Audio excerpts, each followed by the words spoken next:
Hello everyone, welcome back on our channel Divyashree physics. तो आज के लेक्चर में हम स्टार्ट करेंगे क्लास 12 का next lecture ampere circuital law. तो जो ये एम्पियर सर्किटल लॉ है, इसका यूज क्या होगा, कहाँ पर इसका हम यूज करने वाले हैं। अभी तक हमने स्टडी किया है बायोट सेवरेट लॉ। बायोट सेवरेट लॉ का यूज हम कहाँ पे करते थे, मैग्नेटिक फील्ड निकालने के लिए। मीन्स किसी पर्टिकुलर पॉइंट के ऊपर अगर हमें मैग्नेटिक फील्ड निकालनी है तो वहां पे हम क्या यूज करते थे, बायोट सेवरेट लॉ। बट अगर मान लो हमें वो वाला लॉ यूज नहीं करना है तो हमारे पास एक अल्टरनेटिव होना चाहिए मैग्नेटिक फील्ड कैलकुलेट करने के लिए। तो वो अल्टरनेटिव है एम्पियर सर्किटल लॉ। मींस अगर हमें बायोट सेवरेट लॉ यूज नहीं करना है, जैसे हमारे पास ये कंडक्टर दिया हुआ है, इसके अंदर करंट फ्लो कर रहा है, हमें इस पी पॉइंट के ऊपर मैग्नेटिक फील्ड बतानी है कि मैग्नेटिक फील्ड कितनी होगी और उस मैग्नेटिक फील्ड के डायरेक्शन क्या होगी। तो उसके लिए अब हमारे पास दो ऑप्शंस हैं, एक तो है बायोट सेवरेट लॉ और दूसरा है एम्पियर सर्किटल लॉ। अगर हमें बायोट सेवरेट लॉ यूज नहीं करना है तो हम एम्पियर सर्किटल लॉ का यूज करके पी पॉइंट के ऊपर मैग्नेटिक फील्ड कैलकुलेट कर सकते हैं।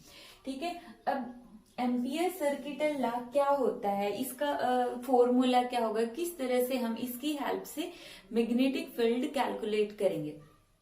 तो चलिए स्टार्ट करते हैं। ठीक है, तो ये क्या है, बायोट सेवरेट लॉ का अल्टरनेटिव है। और एक और important point, ampere circuital law के थ्रू जब हम मैग्नेटिक फील्ड कैलकुलेट करते तो उसके लिए भी हम बायोट सेवरेट लॉ का ही यूज कर रही हैं। ठीक है, तो इनडायरेक्टली बायोट सेवरेट लॉ का यूज करके क्या बना है, एम्पियर सर्किटल लॉ। तो इसके लिए हम क्या करते हैं, सबसे पहले जहां पर भी हमें मैग्नेटिक फील्ड कैलकुलेट करनी है, ठीक है, जैसे यहाँ पे ये कंडक्टर है जिसके अंदर करंट फ्लो कर रहा है आई, इसके चारों तरफ मैग्नेटिक फील्ड लाइंस है, बहुत सारी मैग्नेटिक फील्ड लाइंस हो गई। ठीक है, अब P पॉइंट है, इसके ऊपर हमें मैग्नेटिक फील्ड फाइंड आउट करने, तो इसके लिए हम क्या करेंगे, एक ओपन सरफेस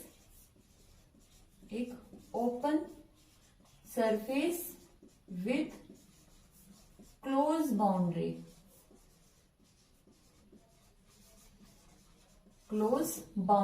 ड्रॉ कर लेंगे। हमने क्या ड्रॉ कर लिया, एक open surface with close boundary. Means यहाँ पे P पॉइंट के ऊपर हम एक सर्कल ड्रॉ कर देते हैं। ये सर्कल कैसा, ओपन सरफेस है, सर्कल है, जैसे ये हो गई, ये ओपन है, ठीक है, इसकी बाउंड्री क्लोज है। तो यहाँ पे क्या है, ये ओपन सरफेस है विथ क्लोज बाउंड्री, और इस सरफेस का नाम हमने दे दिया है एम्पिरियन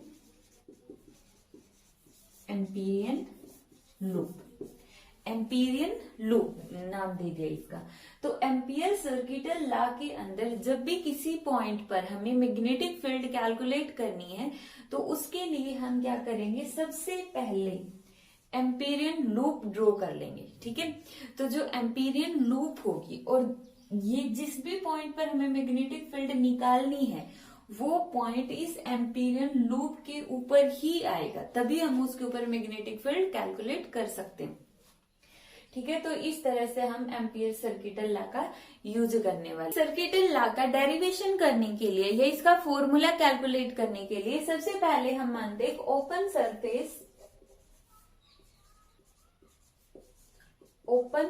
सरफेस विथ बाउंड्री सी। हमने एक ओपन सरफेस कंसीडर किया जिसकी बाउंड्री होगी सी। ये हमारे पास एक ओपन सरफेस हो गया जिसकी बाउंड्री है हमारे पास सी। अब ये एक ओपन सरफेस है, ये वाली चीज क्या है, एक ओपन सरफेस है और ये इसकी बाउंड्री है, ये ओपन सरफेस और ये इसकी बाउंड्री सी। अब हमें कंसीडर करना है कि इसके अंदर से एक वायर पास हो रही है जिसमें से करंट फ्लो कर गया, आई करंट फ्लो कर गया। इसके अंदर से एक वायर पास हुई जिसमें से आई करंट है वो फ्लो कर रहा है, इस तरह से ये इसमें से पास हो गई है। ठीक है, अब इसके अंदर मान लेते हैं कि जो ये बाउंड्री हमने ड्रॉ की है, इस बाउंड्री के अंदर ये छोटे छोटे क्या है, लाइन एलिमेंट्स है। जैसे ये DL1 हो गया, ये DL2 हो गया, इसी तरह यहाँ पे लेंगे तो DL3 हो गया, यहाँ पे लेंगे तो DL4 हो गया, इसी तरह से चलता रहेगा। मीन्स पूरी की पूरी बाउंड्री है वो छोटे छोटे पार्ट से मिलकर बनी हुई है। ठीक है, अब अगर एक वायर के अंदर करंट फ्लो कर रहा है तो उस वायर के चारों तरफ मैग्नेटिक फील्ड लाइंस की जो डायरेक्शन, जो जैसे ये वायर होगी, इसमें अगर करंट इस तरह से फ्लो कर गया तो हमारी फिंगर दिखाएगी मैग्नेटिक फील्ड की डायरेक्शन को। तो यहाँ पे ये वाला जो सरफेस है ये मैग्नेटिक फील्ड को भी शो कर रहा है। तो ये हो गई मैग्नेटिक फील्ड की एक पर्टिकुलर डायरेक्शन हो गई। अब इस लाइन एलिमेंट के अंदर देखो, ये लाइन एलिमेंट है जिसकी पर्टिकुलर जो डायरेक्शन है, डायरेक्शन का मतलब अब जो लाइन एलिमेंट होता है उसकी भी तो डायरेक्शन होगी। हम यहाँ पे डिस्प्लेसमेंट की बात कर रहे हैं, ना कि डिस्टेंस की। डिस्प्लेसमेंट एक वेक्टर क्वांटिटी, डिस्प्लेसमेंट मतलब shortest distance between two points, और ये भी क्या है, शॉर्टेस्ट छोटी से छोटी डिस्टेंस बिटवीन टू पॉइंट्स। ठीक है, तो यहाँ पे क्या हो गया, ये एक लाइन एलिमेंट हो गया DL1, और इसी लाइन एलिमेंट में मैग्नेटिक फील्ड भी होगी क्योंकि magnetic field anti clockwise move कर रही है। अब किसी भी कर्व्ड पाथ पर मैग्नेटिक फील्ड की डायरेक्शन कैलकुलेट करने के लिए हम क्या करते हैं, उस कर्व्ड पाथ पर एक टेंजेंट ड्रॉ कर लेते हैं। तो यहाँ पर भी हम एक टेंजेंट ड्रॉ करेंगे, उस टेंजेंट को हम दिखा देंगे BT से। T का मतलब tangential component of magnetic field, means tangent के थ्रू जब हम मैग्नेटिक फील्ड की डायरेक्शन को शो कर रहे हैं। तो अब यहाँ पे दोनों की प्रोडक्ट देखते, प्रोडक्ट ऑफ मैग्नेटिक फील्ड। अब T लिखो या ना लिखो कोई फर्क नहीं पड़ता, मींस इस कर्व्ड पाथ पर जो हम टेंजेंट ड्रॉ करेंगे वो किसको शो करेगा, मैग्नेटिक फील्ड की डायरेक्शन को शो करेगा। डॉट DL1, ठीक है, इन दोनों की प्रोडक्ट।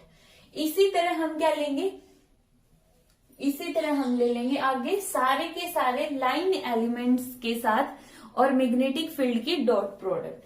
डॉट प्रोडक्ट लेंगे तो यहाँ पे डॉट प्रोडक्ट खोल दो, कितना आएगा B।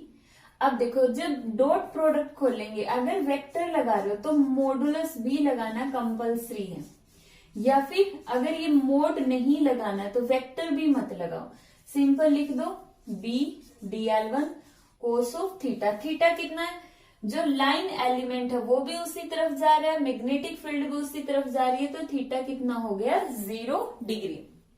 तो कोस 0 हो गया 1BDL। अब ये जो कंपोनेंट है ये तो सिर्फ इस लाइन एलिमेंट के लिए, जब हम सारे के लिए करेंगे, सारे के लिए क्या हो जाएगा, यहाँ पे सुमेशन ऑफ BDL। I लिख दो यहाँ पे, I is equal to 1 to N, ये सिंपल लिख दो BDL हो गया। ठीक है, सिंपल लिख दो बेशक से BDL। अब ये जो सरफेस है ये कंटिन्यूअस है, कहीं से ब्रेक तो नहीं हो रहा इस तरह से कि ये कट लग गया, ये पूरा क्लोज्ड सरफेस है। अगर पूरा सरफेस कंटिन्यूअस है तो सुमेशन को हम चेंज कर सकते हैं इंटीग्रेशन के अंदर। तो सुमेशन को हम इंटीग्रेशन के अंदर चेंज कर देंगे, integration over a closed surface is equal to Biot, ये एम्पियर सर्किटल लॉ क्या बोलता है कि this term is equal to mu naught I, this term is equal to mu naught I, means directly proportional बोल सकते हो एक तरह से इसको, डायरेक्टली प्रोपोर्शनल टू I, और प्रोपोर्शनैलिटी का सिंबल हटाएंगे तो आएगा म्यू नॉट। यहाँ पे डॉट लगाना है, डॉट लगा दो, means B dot DL is equal to mu naught I। यही हमारे पास क्या है, एम्पियर सर्किटल लॉ है कि जितना ज्यादा करंट होगा इस लाइन एलिमेंट के अंदर उतनी ही ज्यादा मैग्नेटिक फील्ड होगी। ठीक है, अब हम इसका डेरिवेशन देखते हैं कि ये वाली चीज है जो ये फॉर्मूला है ये आया कहां से है।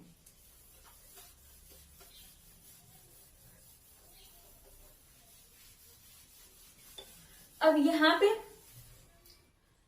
इससे रिलेटेड एक इम्पोर्टेंट पॉइंट हो रहा है, वो हम डेरिवेशन के बाद देखते हैं। इसका प्रूफ लगा लो या डेरिवेशन लगा लो, प्रूफ देख रहे हैं हम इसका।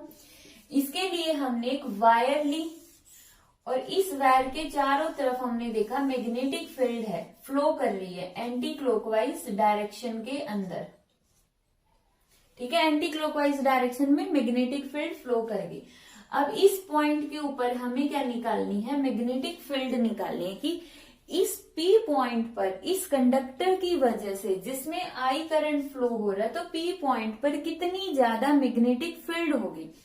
तो उसको कैलकुलेट करने के लिए सबसे फर्स्ट मेथड, तो यहाँ पे हम एक एम्पीरियन लूप बनानी पड़ेगी। और वो एम्पीरियन लूप इस तरह से बनाओ कि जो P पॉइंट है इस लूप के ऊपर आ जाए।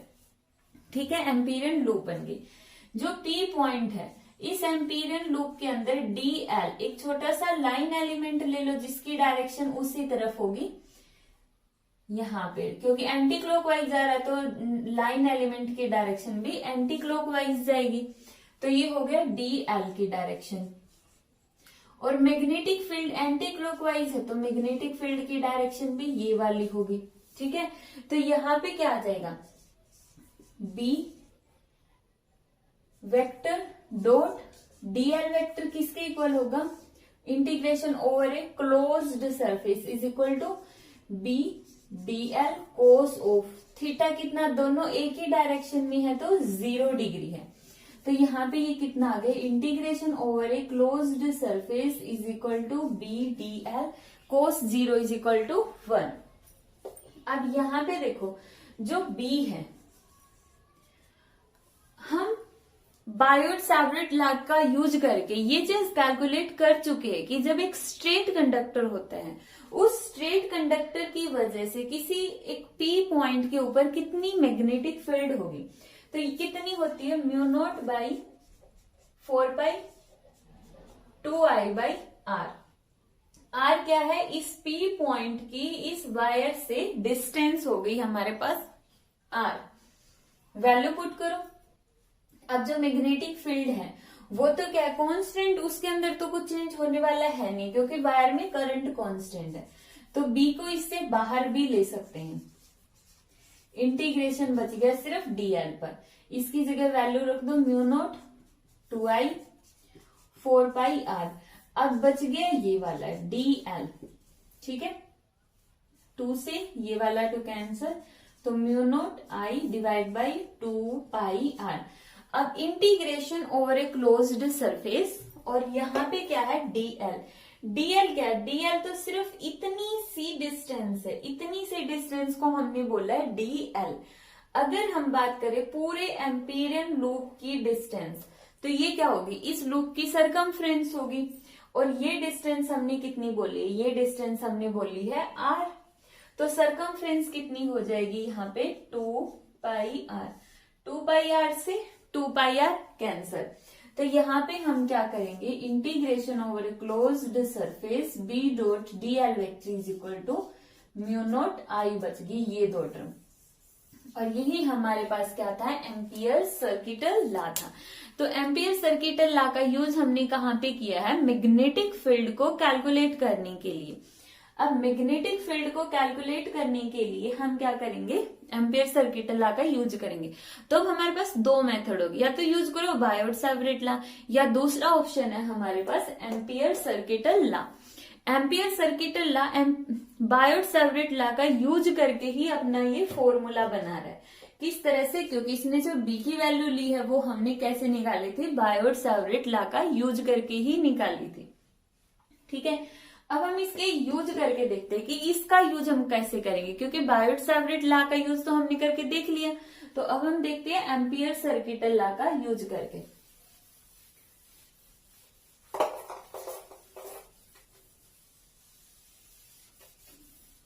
एम्पियर सर्किटल लॉ का यूज करके हम निकालेंगे magnetic field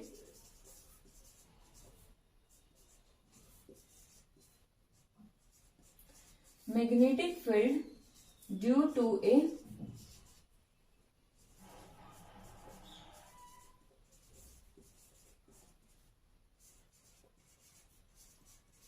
straight conductor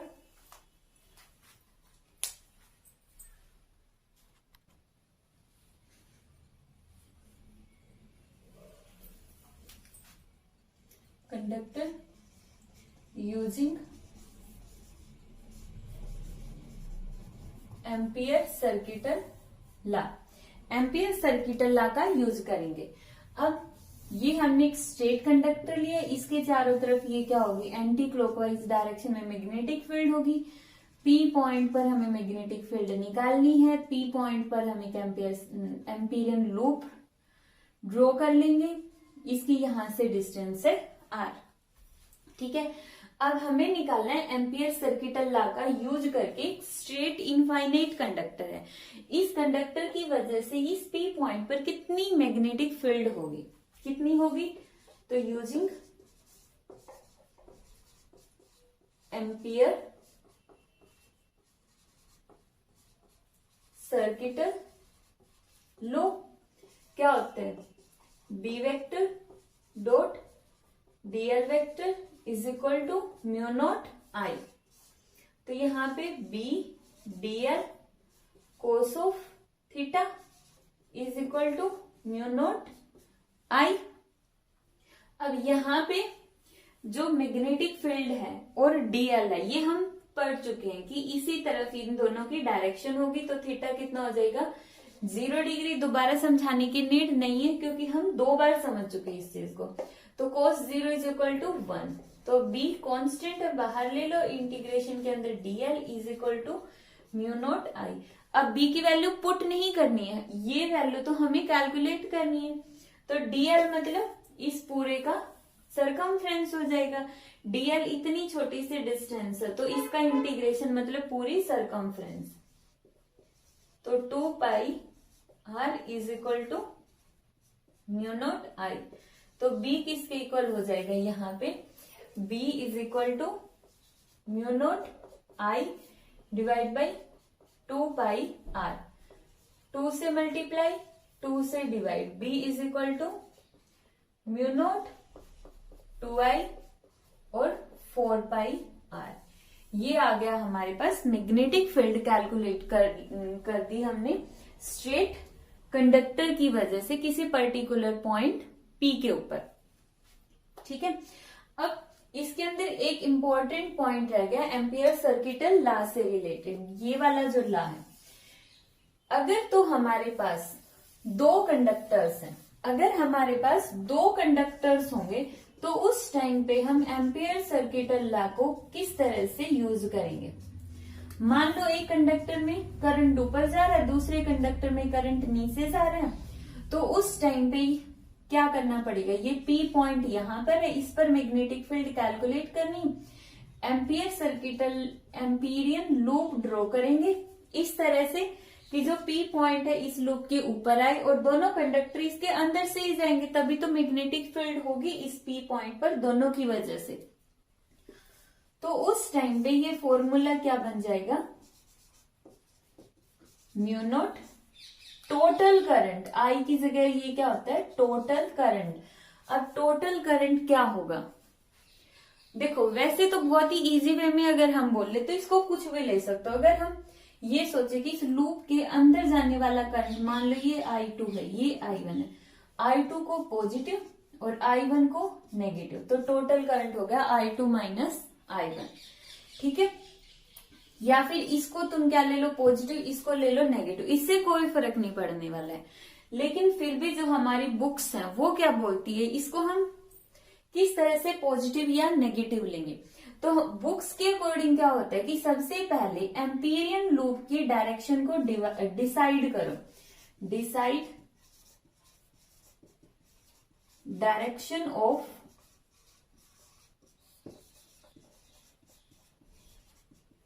Amperian loop.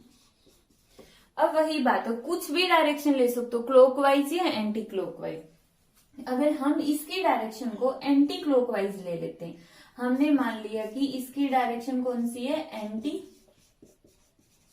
Clockwise है, ये हमने सपोज किया है। अगर इसकी डायरेक्शन एंटी क्लॉकवाइज है, अब थंब रूल अप्लाई करो, राइट हैंड थंब रूल। अगर हम इसको एंटी क्लॉकवाइज ले रहे तो थंब हमारा होगा आउटसाइड, बाहर की तरफ।